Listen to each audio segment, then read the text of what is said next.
kami yakin Engkau akan mengayakan kami dengan karunia-Mu. Kami tidak memiliki apa-apa dan tidak memiliki siapa-siapa. Saat ini kami hanya menginginkan memiliki Engkau, ya Allah. Cintai kami dan sayangi kami. Kabulkan doa kami dan cerita kami.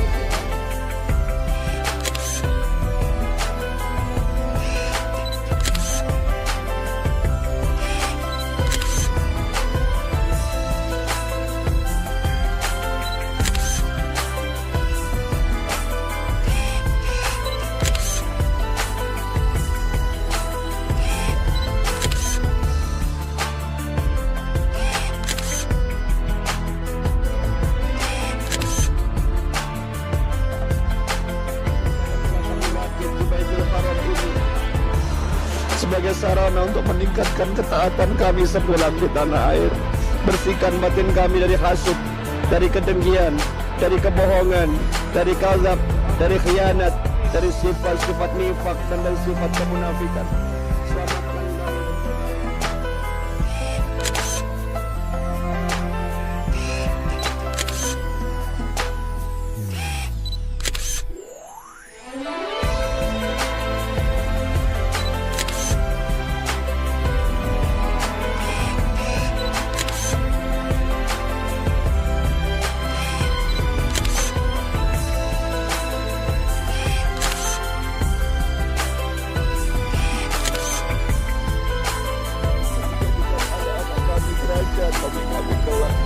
Cukup mereka yang akan mengantarkan doa di saat kami di alam kubur kami.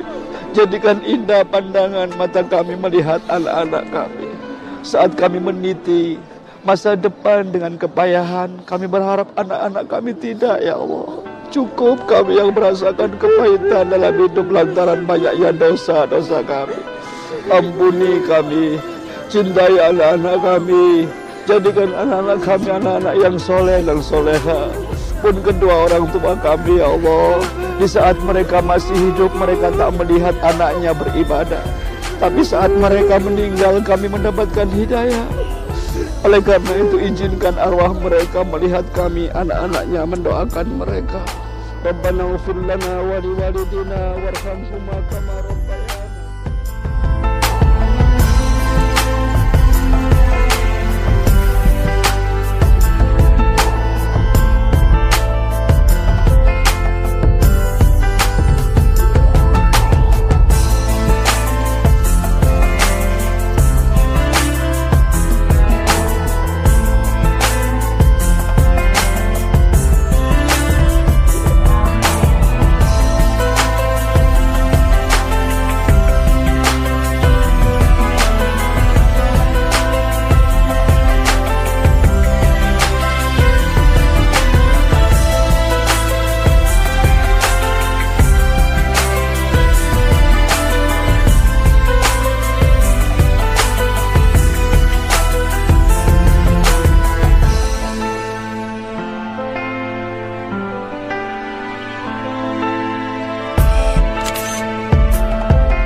Men. Iba ulu kulu. Al-Baka. Umroh. Foto lagi satu kali. Lihat satu kali. Betul itu. Lihat.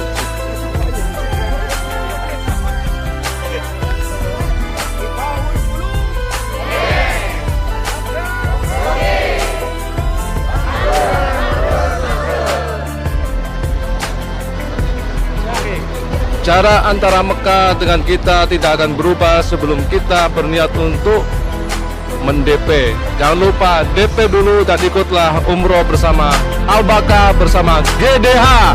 Albakat, Mas Bro.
kemudian Al-Barkah oke.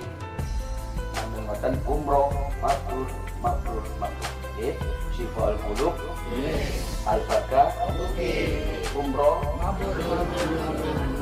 Itu sebagai penyemangat. Pas mas. Contoh misalnya sampai nang dalan, iso mbek wong. Kono rumangsa kenal, kene enggak kenal. Mungkin kenalnya lewat mimpi. Amin Al-Barkah.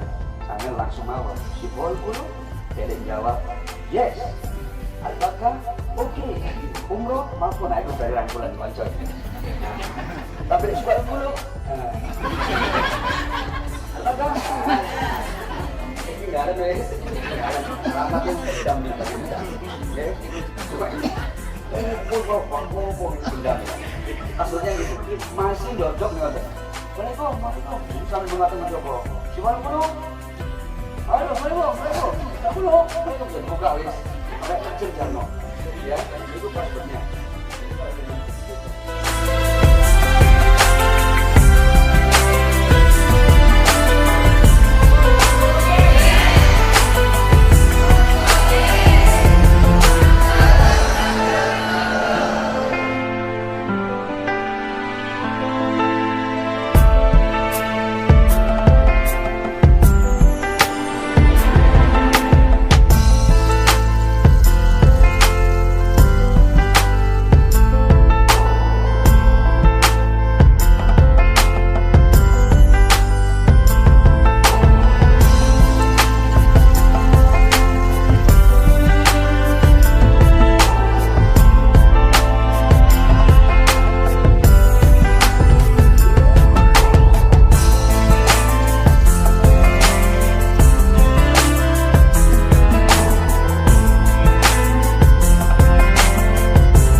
Sekarang jenengan lihat Kuba Hijau di sana.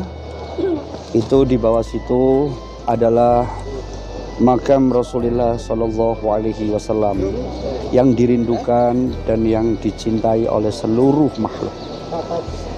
Rasulullah pernah mengatakan, man sholla alayya sholatan biha wahidatan sallallahu alaihi biha asron wa katabalahu biha asron hasanatin. Siapa yang mengucapkan sholawat kepadaku satu kali dengan perasaan cinta dan rindu, maka niscaya Allah akan memberikan 10 hajatnya terkabul dan Allah memberikan 10 kebaikan. Bapak Ibu sekalian, inilah kerinduan yang paling tinggi bagi umat Muhammad, di mana semua merindukan untuk mampu ziarah datang ke makam beliau. Rasulullah pernah mengatakan, aku rindu, aku rindu. Sahabat bertanya, ya Rasulullah, kau rindu kepada siapa? Sedangkan kami para sahabatmu sudah mencintai engkau sampai nyawa pun kami pertaruhkan. Rasul mengatakan, kalau kalian adalah sahabatku, antum ashabi. Jelas aku mencintai kalian karena kalian hidup bersama saya. Tetapi yang aku rindukan adalah satu umat kelak yang dia tidak hidup bersama saya. Dia tidak pernah kenal saya. Dia tidak pernah tahu saya. Tetapi dia sangat mencintai dan merindukan saya. Siapa lagi kalau bukan kita? Kita jauh-jauh dari tanah air, meninggalkan anak dan istri kita, saudara kita, orang tua kita, harta benda kita, hanya untuk berziarah ke makam Rasulullah SAW. Inilah kesempatan bagi kita untuk meluapkan kerinduan kita sebagai umat yang telah dipilih oleh beliau. Kita luapkan kerinduan ini berupa doa, agar suatu ketika kelak keturunan kita, cucu-cucu kita, anak-anak kita bisa berziarah ke sini. Dan tanah ini merupakan tanah yang disucikan. Debu Madinah itu bisa menjadi obat, penyembuh. Mata yang memandang makam Rasul dengan perasaan cinta akan meluluhkan dan menggugurkan semua dosa-dosa kita. Rasul mengatakan, al-umratu ilal umrati kafaratun lima bainahuma. Al-hajjul mabrur laisa lahu jazaun ilal jannah. Umroh yang satu dengan umroh yang lain dalam setiap perjalanan dan pandangan kita adalah melebur dosa kita. Kita sampaikan salam kita kepada beliau Rasulullah SAW. Salam dari umat di mana kita senantiasa merindukan beliau, senantiasa mencintai beliau, senantiasa berharap syafaat dari beliau. Bismillahirrahmanirrahim. Rabbi adkhilni mudkhalan sidqin wa akhrijni mukhraja sidqin waj'alni min ladunka sultanan nasira. Allahumma salli ala sayyidina Muhammadin wa ala alihi waghfir li dhunubi waftah li abwaba rahmatik wa adkhilni fiha warzuqni fi ziyarah qabri nabiyyika wa sallallahu alaihi wasallam ma razaqtahu awliyaika wa ahli ta'atika waghfir li ya Allah warhamni ya Allah waghfir li ya Allah warhamni ya Allah waghfir li ya Allah warhamni ya Allah ya khaira mas'ulin ya arhamar rahimin wa sallallahu ala sayyidina Muhammad wa ala alihi wa sahbihi wa sallam. Bismillahirrahmanirrahim. Allahumma inna nas'aluka afa wal afiyah fid dini wad dunya wal akhirah. Allahumma inna nas'aluka ridhoka wal jannah wa na'udzubika min sakhatika wan nar. Assalamu alayka ayyuhas sayyid al-karim wa rasul al-azim wa rauf ar-rahim wa rahmatullah wa barakatuh. Assalamu alayka ya Nabi Allah. Assalamu alayka ya Rasulullah. Assalamu alayka ya Safwat Allah. Assalamu alayka ya Habib Allah.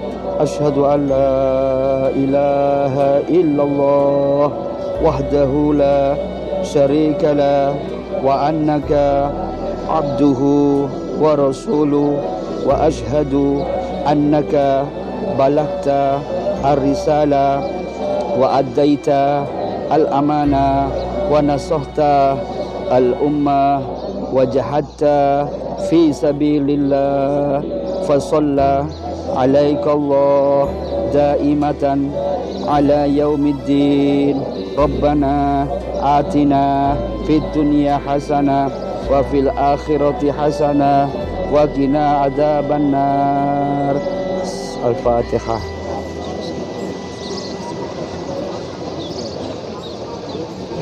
Tangannya nggak usah diangkat, dengan pandang aja kupa hijau itu sambil mengamini dalam hati. Bismillahirrahmanirrahim. Alhamdulillahirabbil alamin. Allahumma shalli ala sayyidina Muhammadin tibbil qulubi wa dawaiha wa afiyatil abdani wa shifaiha wa nuril absari wa diyaiha wa ala alihi wa sahbihi wa barik wa sallim. Allahumma inna nas'aluka syafa'a indak bi sholati ala nabiyyika Muhammadin sallallahu alaihi wasallam. Antaqdi hajatina ya Allah wa antaqdi hajati muqtamirina hada ya Allah. fa innaka la yaqdi hajatan ahadin illa anta ya hayyu ya qayyum bi rahmatika nastaghis ya mughithu aghithna. Wahai Allah, kami datang di tempat-Mu yang mulia ini hanya memenuhi panggilan. Kami tinggalkan orang-orang yang kami cintai hanya memenuhi panggilan. Kami tinggalkan segala aktivitas kami hanya memenuhi panggilan. Wahai Allah, jadikan ziarah kami kepada Nabi-Mu sebagai wujud cinta kami kepadanya. Wahai Allah, sekiranya tidak ada kalimat yang mampu kami susun untuk meminta sesuatu lantaran beratnya kehidupan kami. Kami yakin Kau Maha tahu apa yang kami bawa saat ini. Wahai Allah, jadikan ziarah kami ini sebagai satu sarana bagi kami untuk lebih baik. Kami yakin kami bukanlah hamba-Mu yang terbaik. Dosa-dosa besar yang telah kami perbuat, dosa-dosa kecil yang telah kami perbuat, telah menghancurkan masa depan kehidupan kami di dunia dan akhirat. Tetapi sedemikian kami yakin luasnya pengampunan-Mu jauh lebih luas daripada dosa-dosa yang kami perbuat. Ampuni kami, wahai Allah. Cintai kami, wahai Allah, seperti layaknya Engkau mencintai Nabi-Mu. Jadikan cinta kami kepada Nabi kami sarana bagi kami untuk mendapatkan syafaat-Nya kelak. Ya Rabbil Mustafa, hari ini kami benar-benar tahu bagaimana keridhaan kedua orang tua kami telah memberikan warna kepada kami. Sekiranya saat ini kedua orang tua kami atau salah satunya telah tiada, izinkan arwahnya melihat kami anak-anaknya mendoakan mereka. Layaknya janji Nabi-Mu, setiap doa yang ada di tanah suci ini Kau akan kabulkan. Cahayai kedua orang tua kami di alam kuburnya. Cintai mereka dan kami bersaksi, ya Allah, jangan Kau tuntut kedua orang tua kami lantaran mereka telah melaksanakan kewajibannya untuk kami. Kamilah yang salah. Sekiranya ridho-Mu terletak pada ridho ibu bapak kami, sekiranya murka-Mu terletak pada murka ibu bapak kami, ampuni dosa-dosa kami kepada mereka. Sekiranya mereka masih hidup, wahai Allah, indahkan pandangannya untuk melihat kami mendoakan mereka saat ini. Dan sebelum ajal mereka tiba, berikan kami kesempatan untuk memberikan sedikit kebahagiaan kepada mereka sebelum mereka meninggalkan kami. Syukur-syukur izinkan kami untuk mengajak mereka datang di tempat yang mulia ini, bersama di dalam doa, bersama di dalam munajat, bersama di dalam zikir. Ya Rabbil Mustafa, warisan yang terbesar bagi kami sebagai orang tua adalah memiliki anak-anak yang soleh dan soleha. Biarlah beban hidup ini kami yang menanggung, karena kamilah yang salah dan kamilah yang berdosa. Tapi jangan Kau berikan kepada anak-anak kami. Jadikan anak-anak kami kelak sebagai anak-anak yang mampu memberikan kebahagiaan dunia dan akhirat bagi kami.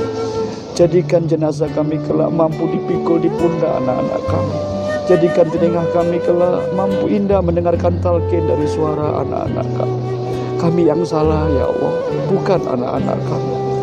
Rabbana hab lana min azwajina wa dhurriyyatina qurrata a'yun waj'alna lil muttaqina imama.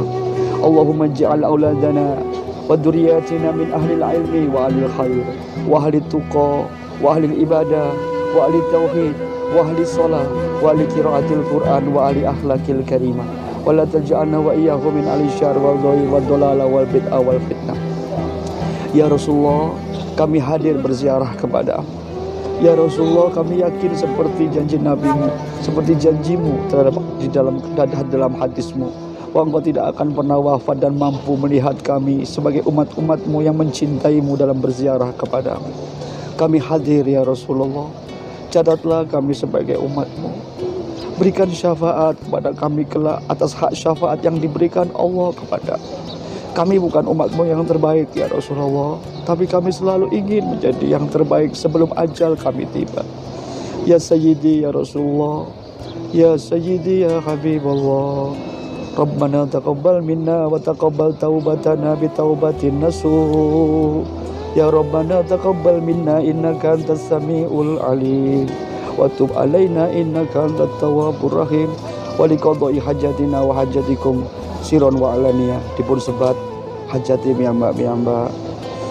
Sekiranya tidak mampu kita menyusun kalimat, hadirkan wajah mereka yang kita doakan saat ini, baik mereka yang masih ada ataupun mereka yang telah tiada. Kita bukan yang terbaik, tapi kita yang terpilih. Gunakan detik-detik seperti ini.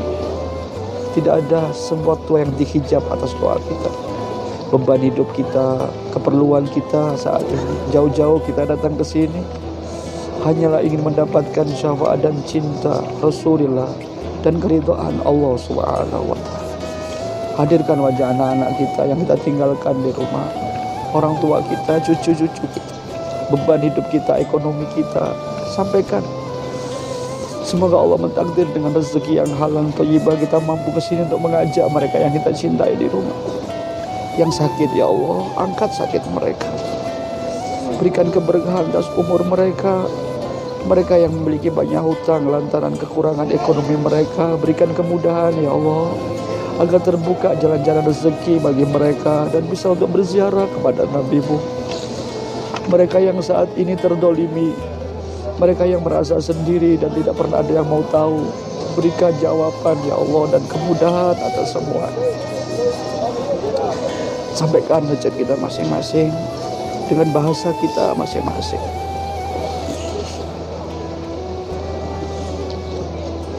Sallallahu ala sayyidina Muhammad. Rabbana atina fid dunya hasanah wa fil akhirati hasanah wa qina adzabannar. Sallallahu ala sayyidina Muhammad. Walhamdulillahi rabbil alamin. Sirul Fatihah.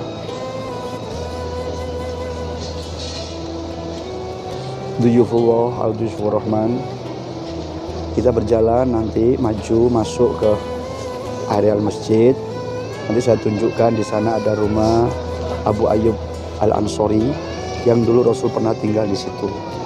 Kemudian tempat di mana sahabat Abu Hurairah dan Rasulullah pernah memiliki banyak yatim piatu walaupun beliau sendiri tidak punya. Salah satunya adalah Ahlus Sufah yang ditampung oleh Rasulullah dalam satu tempat, dan jika Rasulullah diberikan hadiah oleh sahabat-sahabatnya yang kaya, beliau tidak mengambilnya, hanya satu yang diambil dan diberikan kepada para fakir dan miskin. Inilah kelemahan Rasulullah kepada yang lain. Kita masuk dan kita banyak baca sholawat. Ayo Allahumma sholli ala Muhammad.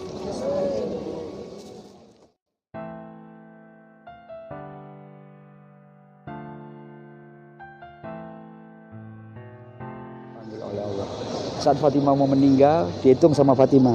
Ini omongannya bagus sekian saya harus meninggal. Itu anaknya Hasan masih kecil. Disuruh main dulu. Kamu main. Fatimah kroso, malaikat akan datang. Setelah main, pulang lagi. Malaikat belum datang.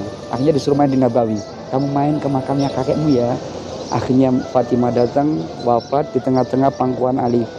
Setelah itu anaknya datang. Tahu kalau ibunya wafat. Pada saat mau dimakamkan, Sayyidina Ali menangis. Dimakamkan di baki sini.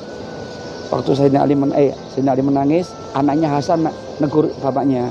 Bapak, apakah engkau tidak ridho kalau ibu meninggal? Katanya Sayyidina Ali, wahai anakku Hasan, sungguh aku ridho. Kenapa aku menangis? Karena omongan mbahmu Nabi Muhammad itu terjadi.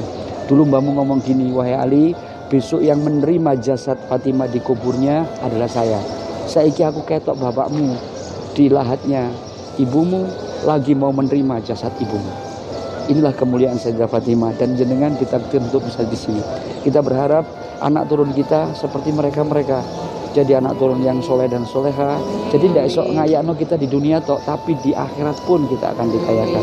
Makanya saya harus syukur bisa ke sini, karena semua anak turun kita pun akan dibuat seperti mereka. Karena asar-asar mereka adalah ihdinas siratal mustaqim, siratal ladzina an'amta alaihim. Monggo kita jalan. Bukan utuh. Nah, itu bahasanya tahu. Terima kasih, saya lapar. Tak terjemah no, itu bahasanya. Saya lapar. Biasanya orang lapar kan gitu, murid-murid. Oh ini. Itu bahasanya Indonesia cantik-cantik gitu. Iya. Insyaallah. Saya terjemahkan, teman kan nggak tahu.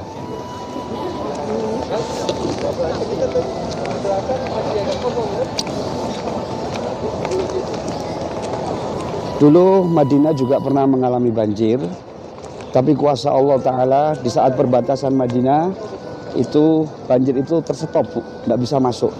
Ya, waktu kebakaran juga nggak terbakar di Raudhah, banjir juga nggak bisa masuk. Ada sebuah kisah, yaitu Syekh Abdurrahman Ad-Dibai, yaitu pengarang mu'alif kitab Diba. itu beliau waktu mau berkunjung ke Rasulullah, dia diikuti oleh anak umur 7 tahun. Sama Syekh Abdurrahman, jangan wahai anakku, ini perjalanan jauh. Kita memerlukan waktu 2 minggu untuk sampai ke Madinah. Tapi tiba-tiba tanpa sepengetahuan Syekh Abdurrahman, anak ini ikut tanpa diketahui di tempatnya makanan-makanan yang dibawa. Begitu sampai di perbatasan Madinah, rombongan Syekh Abdurrahman Ad-Dibai ini berhenti untuk istirahat. Pada waktu membuka gerobak isi makan itu, ada anak itu di situ, tapi sudah lemes. Setelah dikasih minum, Syekh Abdurrahman negur, bukankah kami sudah melarang kamu untuk ikut? Kata anak itu, saya tidak mampu untuk melawan kerinduan saya kepada Rasulullah, wahai Syekh Abdurrahman. Lah akhirnya Syekh Abdurrahman menangis melihat rindunya, cintanya anak ini kepada Rasulullah. Tapi akhirnya meninggal anak ini karena lemes, dehidrasi, kekurangan air, meninggal. Terus dimakamkan di tempat perbatasan Madinah. Pada saat Syekh Abdurrahman Ad-Dibai selesai ziarah, beliau balik lagi ke rumahnya lewat ke makam itu.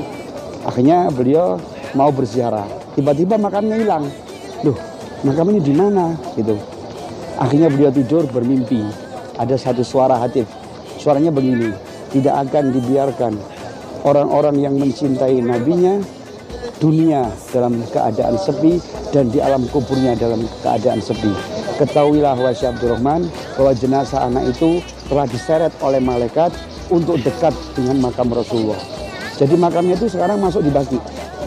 Dari perbatasan Madinah yang puluhan kilo diseret sama Allah untuk didekatkan kepada kekasihnya Rasulullah.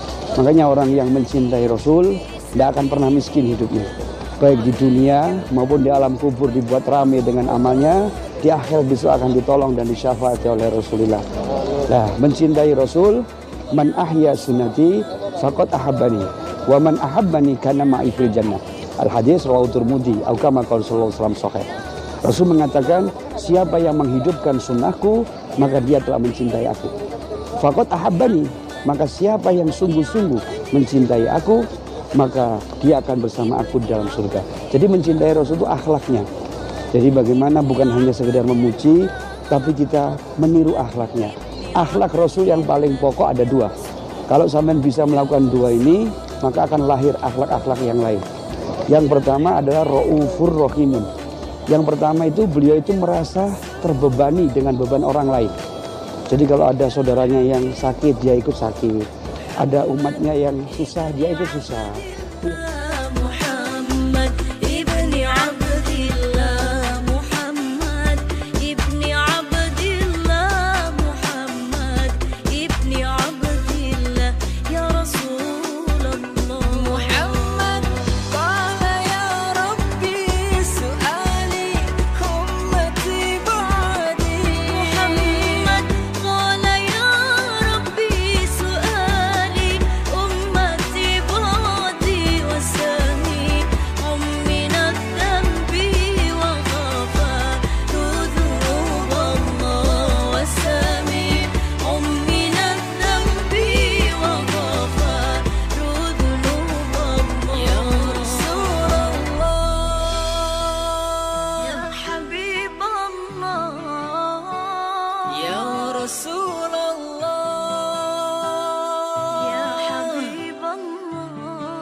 Untuk mengajarkan Al-Quran sebelum Rasulullah masuk ke Madinah.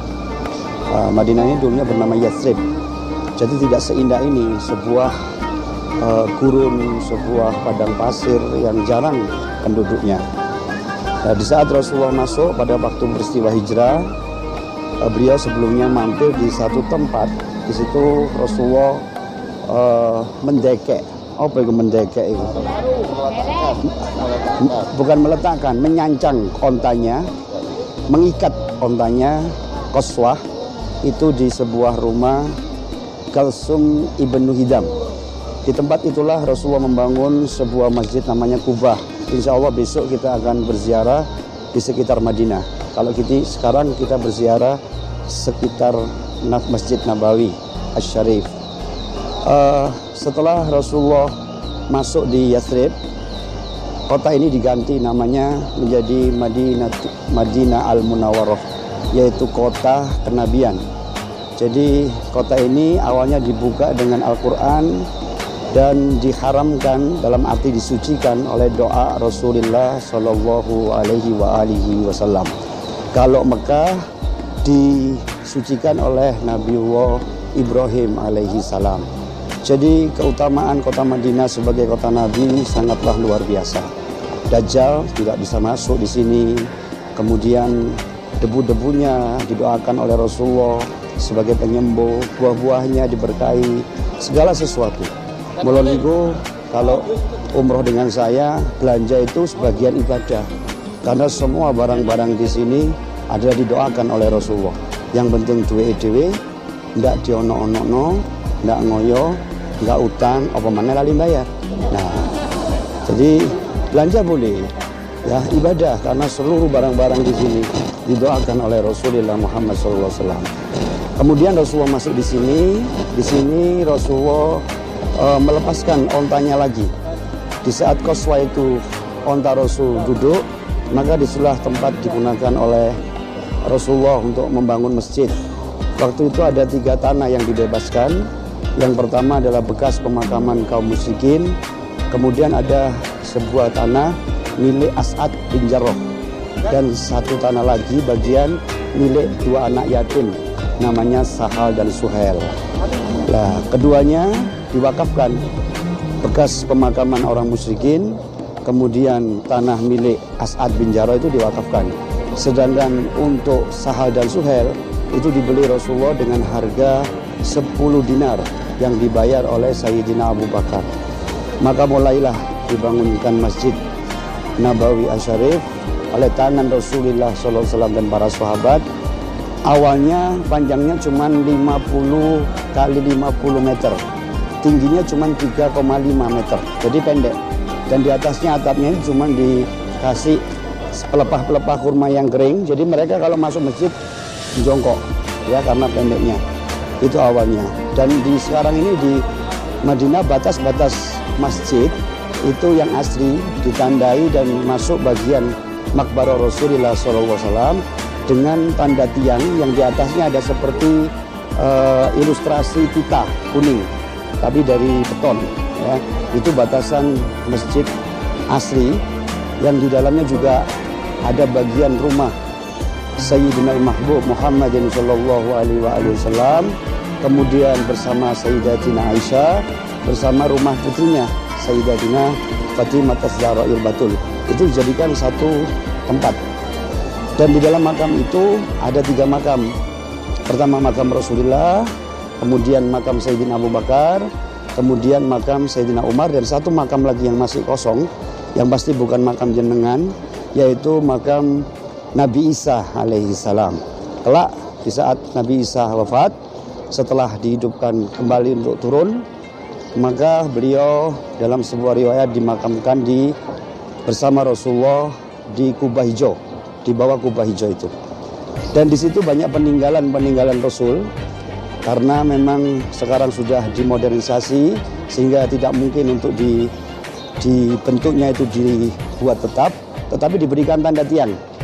Salah satunya di sana ada Raudhah.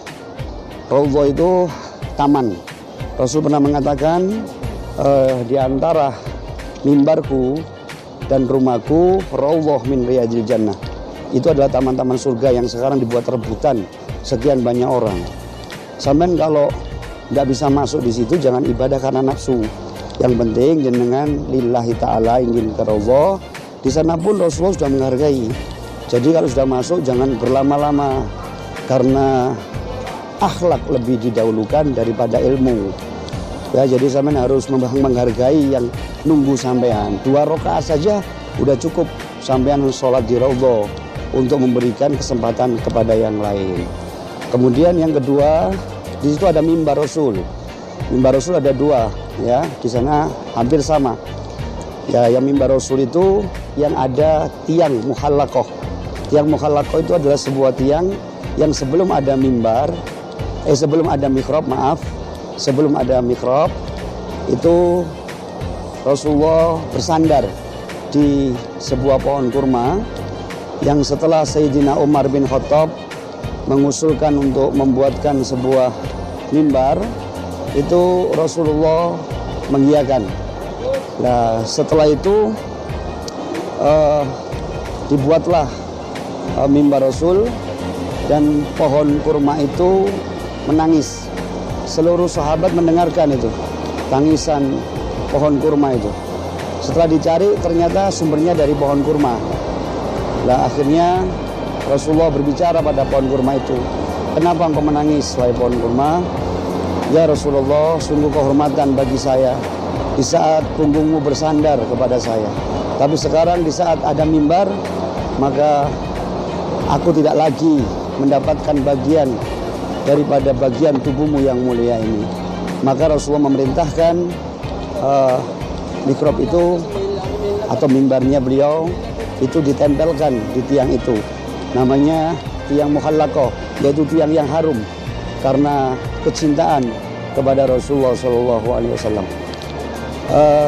Ini coba lihat di depan kita ini coba lihat mobil ini ya, ambulan ya.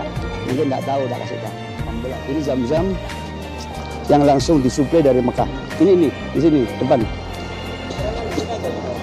Ya. Itu jenengan kita nggak bisa masuk, Bu. Ada orang punya gawe itu. Ya enggak. Jadi itu lihat ada rerumputan, tanaman-tanaman hijau. Itu adalah Thaqifah Bani Sa'idah, di mana di tempat itulah sebuah sejarah telah mengukir dengan tinta emasnya di saat pasca meninggalnya Rasulullah Muhammad SAW terjadi sebuah perebutan ya antara kabilah-kabilah satu dari bangsa-bangsa Arab untuk merebutkan posisi pengganti Rasulullah SAW. Itu yang kita hijau-hijau. Jangan truknya yang dilihat. Itu loh, jangan hijau-hijau itu loh, Bu. Ya Allah, kandang 11 itu. Oh, danga.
Mabrur itu kalau di rumah bisa cerita. Lah kalau cerita jenengan tuh mampu membangkitkan himmah ataupun semangat orang untuk bisa ke sini, sampai dapat pahala. Ada orang yang pulang umroh ditakoki, "Iya pun nang kono?" Wis ngono iku biasa. Mlaku, turu, blonjo, sembayang, sandalku hilang, kesasar, ngono tok. Sampe kalau ceritanya gitu gak ono sing kepingin. Waduh, apalagi kalau jenengan cerita terus diarahkan ikut Umi Nurul, wah tambah mabrur derajat, afdhol. Ya, afdholul kalam itu bisa sampean cerita, sampean ikutkan jamaah ke Al-Baqah. Wah, Masya Allah. Ini Masjid Sayyidina Ali. Ya. Sayyidina Ali itu adalah sahabat Rasul, menantu Rasul, saudaranya Rasulullah, dan beliaulah dinikahkan dengan putri tercintanya Sayyidatina Fatimah. Sayyidina Ali makamnya ada di Irak, sedangkan Sayyidatina Fatimah makamnya ada di Baqi.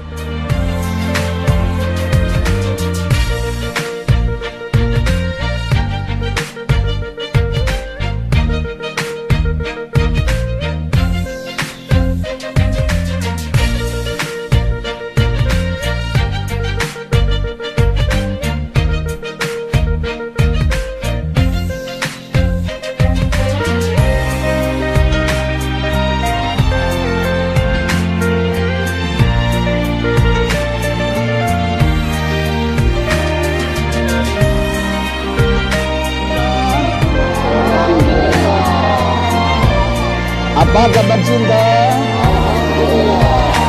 Pak, Syifaul Qulub, Al-Baqah, Mabrur. Sepanduk lo guru, sepanduk guru, sepanduk guru. Apa kabar cinta? Syifaul Qulub, umrah. Masjid apa ini, Bu? Sayyidina Ali, insyaallah. Ayo kita baca Fatihah supaya keberkahan apa yang pernah dilakukan di sini Allah kasih ke kita. Sayyidillah lana wa lahumul Fatihah. Syifaul Qulub, Al-Baqah, umrah. Lunas. Apa ini?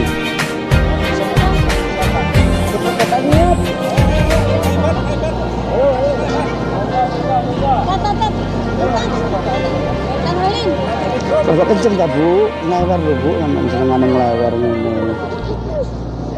Kantuk mercing. Ini masjid apa tadi namanya? Masjid Abu Bakar. Itu yang ke Mama. Ya, Abu Bakar dulu adalah sahabat yang paling kaya, paling sabar, dan paling dicintai oleh Rasulullah. Semoga keberkahan Sayyidina Abu Bakar diberikan kepada kita dan keluarga kita. Wa ala hadiniyah wa ila hadratin Nabi siril Fatihah.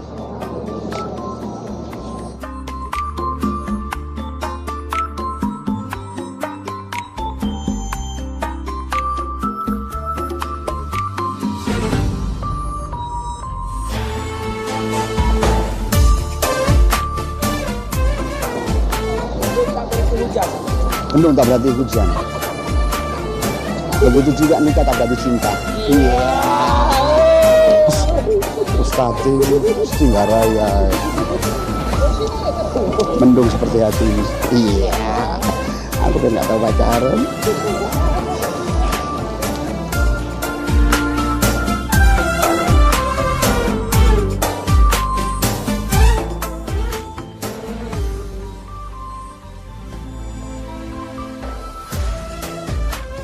Turunnya rahmat.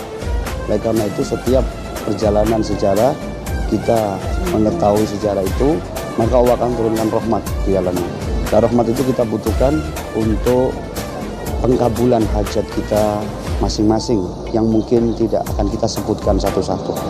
Oleh karena itu minimal Fatihah di tempat-tempat yang bersejarah yang pernah dilalui oleh Rasulullah Muhammad SAW. Wa ala hadhihi niyah bisiril Fatihah.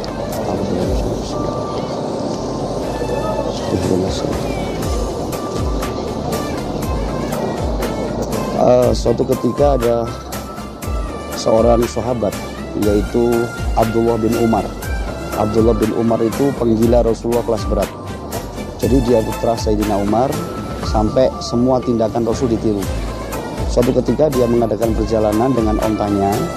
Sebenarnya lewatnya nggak lewat di jalan itu, tetapi ada orang yang mengatakan, wahai Ibnu Umar, sungguh Rasulullah pernah lewat jalan yang ini. Akhirnya dia pun lewat jalan itu, hanya untuk meniru Rasulullah. Kemudian ada yang mengatakan Rasulullah saat di sini dingklu, dia pun ikut dingklu. Rasulullah saat di sini berhenti, dia pun berhenti. Padahal tujuannya nggak di situ. Itu saking cintanya kepada Rasulullah. Lah kita nggak dituntut seperti itu, nggak mungkin bisa. Tetapi minimal tanah ini Rasulullah pernah berdiri di sini. Di tanah ini Rasulullah pernah sholat di sini. Dan sekarang kaki kita yang kotor dengan dosa menginjak juga tanah yang pernah diinjaki oleh Rasulullah. Padahal Rasulullah adalah sang kekasih yang mampu melunturkan semua dosa. Wong Madinah ini siapa yang masuk dosanya akan tergerus. Itu karena doa Rasulullah. Apalagi kita. Inilah kehebatan ziarah, di mana kita tahu sejarah, di mana kita memahami apa yang terjadi di saat itu. Nah, makanya perlu kita doa, perlu kita membaca suratul Fatihah saat itu. Inilah perjalanan terakhir ziarah Nabawi. Setelah ini tidak ada acara lagi bagi jamaah dari travel, acara bebas. Bagi jamaah putra, insya Allah nanti jam 12 kita akan ke Raudhah. Ingat, innamal a'malu binniyat. Jadi jangan terlalu bernafsu, malah nanti jadinya nggak karu-karuan. Jangan hanya ke Raudhah, kepingin hanya cerita nanti isok nang Raudhah, ngambung Hajar Aswad hanya untuk nambah cerita. Tapi wa'atimul hajja wal umrata lillah. Jadikan haji dan umrohmu semata-mata karena Allah Ta'ala. Ya, jadi ada sebuah kisah. Satu itu Imam Junaid Al-Baghdadi pada saat itu kasyafnya dibuka oleh Allah Ta'ala. Dia melihat ada dua malaikat saling dialog. Ya, malaikat penjaga Ka'bah sama malaikat rahmat. Oh maaf, Imam Fudail bin Iyad. Dialognya begini. Malaikat rahmat tanya pada penjaga Ka'bah, berapa orang yang haji tahun ini? 600.000 orang. 600.000 orang yang mabrur berapa? 6 orang. Dari 6 orang itu yang paling mabrur siapa? 1 orang. Dia seorang pedagang sepatu. Akhirnya Imam Fudail bin Iyad datang kepada penjual sepatu itu. Dia sampaikan salam. Dia tanya, saya minta doanya atas kemabruan haji sampean. Dia bilang, saya belum haji Pak. Loh, saya bermimpi begini-begini. Iya memang, setiap tahun saya berniat haji, tetapi begitu mau haji, ada tetangga saya datang pinjam uang. Saya selalu pinjamkan uang itu, jadi nggak jadi lagi. Tahun depan saya berniat lagi, dipinjam lagi, nggak jadi lagi. Tapi sama Allah dikategorikan dia yang paling mabrur. Artinya, kemabruran seseorang atau muktamirin tidak didapat dari banyaknya ibadah. Nyun sewu. Bukan saya ngajari Anda untuk sembrono, enggak. Tetapi dilihat dari kualitas ibadah itu hanya karena Allah. Contoh kalau sampai hanya getu di Raudhah hanya supaya untuk kebanggaan, biar bisa cerita di rumah dan sebagainya, itu pun juga kurang afdol. Dengan memaksakan diri. Dalam kaidah fikih dikatakan darul mafasid muqaddamun ala jalbil masoleh. Menjauhi kemudharatan didahulukan daripada mendatangi kefadilahan. Sampai ngambung Hajar Aswad afdol. Tapi kalau sampai resikonya besar, maka sampai harus menghindar dulu. Karena mencium Hajar Aswad tidak menjadi rukun ataupun syarat daripada umroh. Di Raudhah juga gitu. Sampai tunjukkan cinta sampai pada Rasulullah. Lamun ditakdir nanti nggak bisa masuk, cinta Anda lebih daripada Anda bisa masuk. Yang penting itu. Jadi dijaga hati ini. Apalagi di dalam sampai ngelangkai orang sholat, nyenggoli konconi. Begitu sentuh nggon dia enak-enak suwe, sing buru ngenteni. Nah itu berarti karena nafsu kita. Ya minim kita landasi semua ini karena cinta kita kepada Allah dan cinta kita kepada Rasulullah. 2 rakaat sampean sholat di Nabawi, wis cukup digawe sang saurip. Ya, wis sampean dunia seisinya sudah cukup. Bukan berarti saya ngajari sembrono akhirnya wis rakaat atau wis ya enggak. Dengan sampean punya etikat seperti itu, Allah akan kasih mudah. Mungkin bisa dikai berkali-kali, tapi niatkan gitu aja. Jadi jangan getu contohnya begini, contoh misalnya kita sudah niat ke Raudhah, terus nggak jadi karena sesuatu hal, karena mepet subuh, banyak terus gelo. Waduh, jangan. Karena niat jenengan saja, yang tukang sepatu ini belum haji nih. Tapi sama Allah sudah diberikan mengalahkan 600.000 orang yang haji. Ini sahih cerita ini. Ya ini harapan saya, sehingga Anda menjadi tamu yang istimewa. Tamu yang hanya tahu Tuhannya saja. Bukan tamu yang hanya tahu banyaknya piro sampean tawaf, akeh piro sampean wirid, tidak. Tetapi los hati kita, wa ma umiru illa liya'budullaha mukhlishina lahuddin. Kita ikhlaskan semua sama Allah. Jadi monggo sekarang boleh langsung ke hotel atau jenengan mau belanja dulu, silahkan ya. Jajal dulu. Apa mau? Apa kabar cinta? Syifaul Qulub. Al-Baka. Umrah. Mari suara konten. Allah, astagfirullahaladzim. La ilaha illallah.